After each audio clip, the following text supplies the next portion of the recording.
Okay, so this morning I am going to attempt wiring the light bar I installed last week.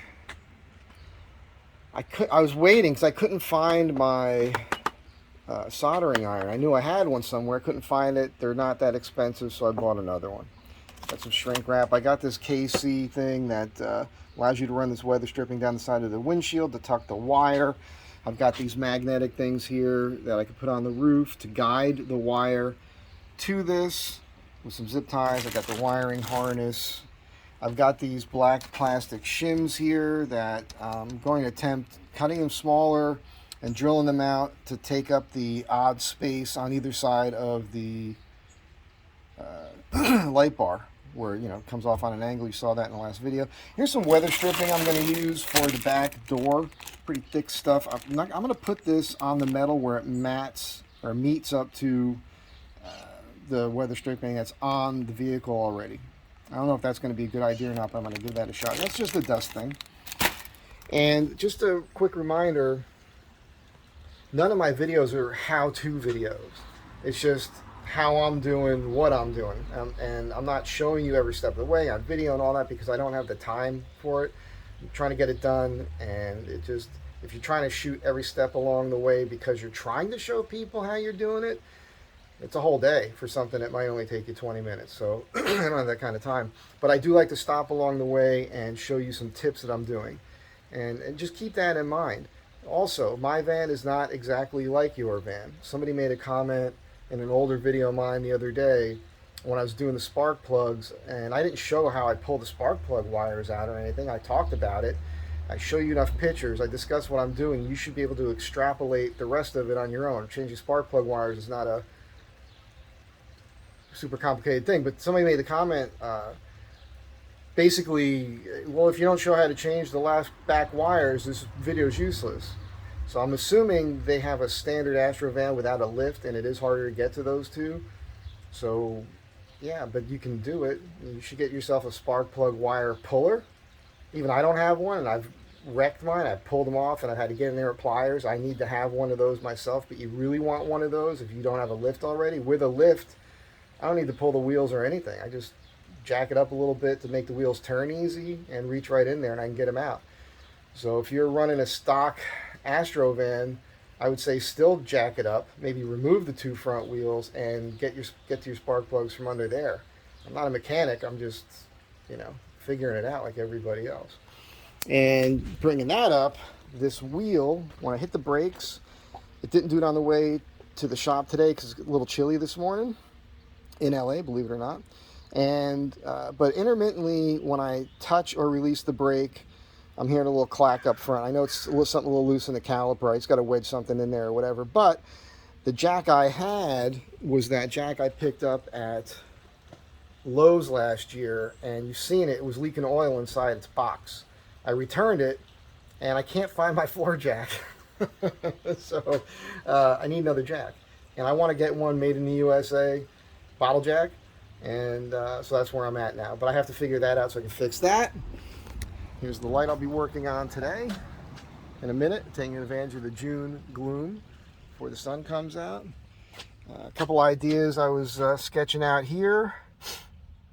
This idea here was like if you got one of those 2-burner cooktops, and I realized I already have a single burner cooktop that screws on a 1-pound.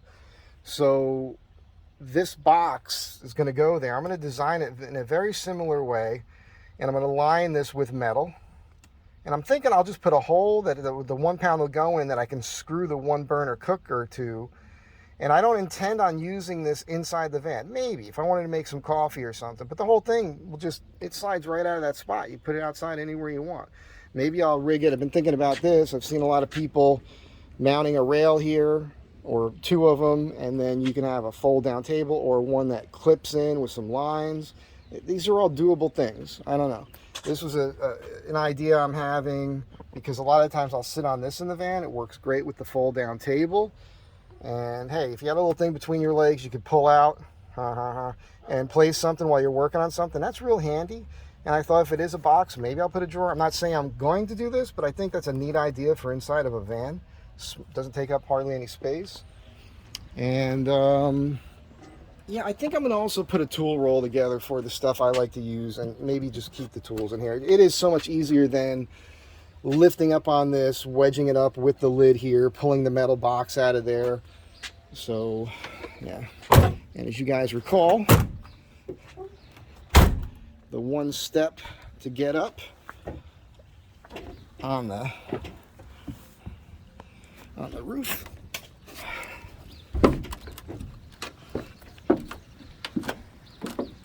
Easy peasy. So yeah, I'm going to go ahead and unbolt this and try to get those wedges in there now, and we'll see where it goes.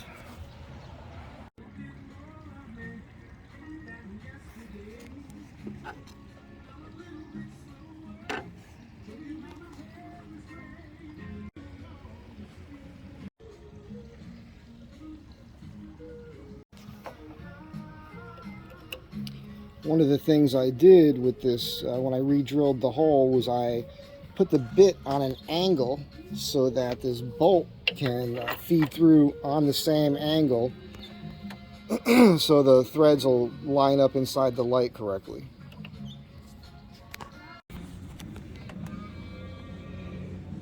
Looks like a lot, huh?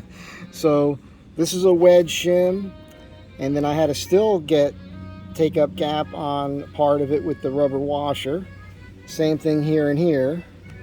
And then I used a longer bolt with a nut. And what that allowed me to do is allow me to get this screw bolt all the way in, and then back this nut down into the lock washer and hard washer. So now this thing is rock solid. You can't just twist it with your fingers anymore. So stoked about that. Now it's time to wire it. And yeah, the sun came out, so sun hat.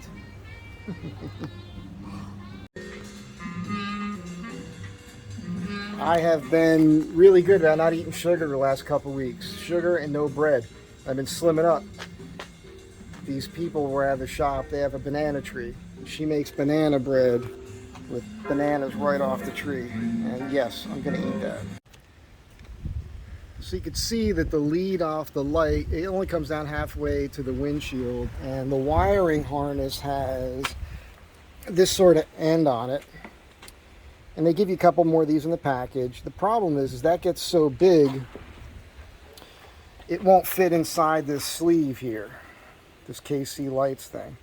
So I kind of have to clip these off and solder them and use the shrink wrap. Which I bought all this stuff in case I had to do that, and I have to do it. But this wire is so long, I'll tell you, I kind of wish they just had a plug in the back of the lights. Wouldn't that be cooler? They just make these longer and have a plug, and then have a short way to plug it in here. Then you can adjust the length at this point at the clip. You'd have a clip here, and then you'd be hardwired in without having to go through this trouble. I don't know. It seems like that would make more sense to me. Okay, it was my first time soldering, and the shrink wrap I bought was the wrong size to go over the wires, so I soldered each one, individually wrapped each one, and then wrapped them both together. That should tuck in the KC thing. I'm going to tuck that through there. I had to wire this, the hot there and the negative there, because, you know, got that type of thing on the battery. But there's the light, here's the switch, and it works. So that's cool. All right, so next step, I'm gonna pull this apart and route it through. I know there's a hole in this firewall up in here somewhere. I gotta take the dash apart, fish that through.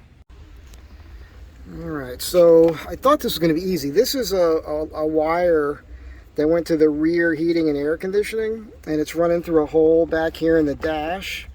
And I thought, oh, that could just poke, and I remembered it. So I took all this apart thinking I can poke that right through and get to the engine compartment.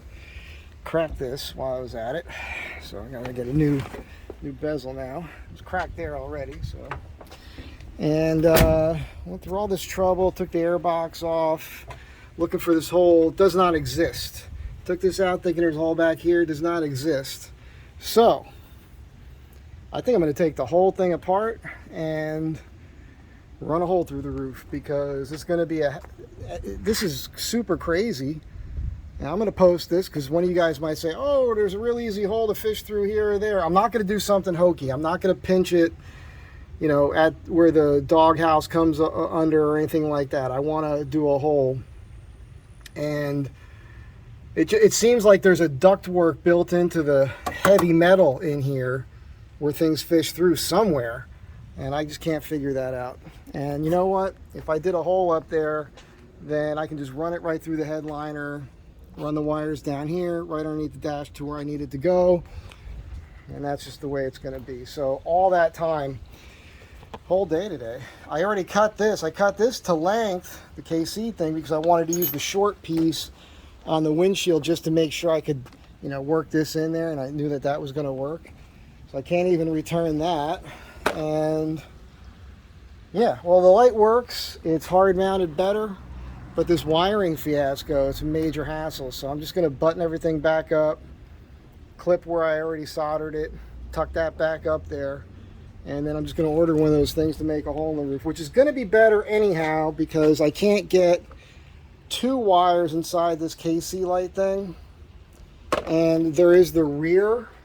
You guys remember, I got that rear light on there. And I kind of want to put side lights on eventually. So there's this thing from the boating world. It's you'll see it when I get it. You can drill holes through and it's watertight. And then I can run as many lights as I want up there and dump them down. And so another waste of a day. But now I know, and now you know. So unless you've done this before, you've run it down the windshield and you know where there's a hole and you can tell me, that might save me some time. Maybe I'll leave it hooked up for now. I'm going to cut it. I have to. We'll see. Let me know what you think. I also mounted the shovel here the other day. Kind of discreet. It's right at the perfect spot. So if you're camping somewhere, it's right above the side door. And you know, if you got to make that cat hole, that's where you want that thing to be. So see you in a bit. Be good to one another.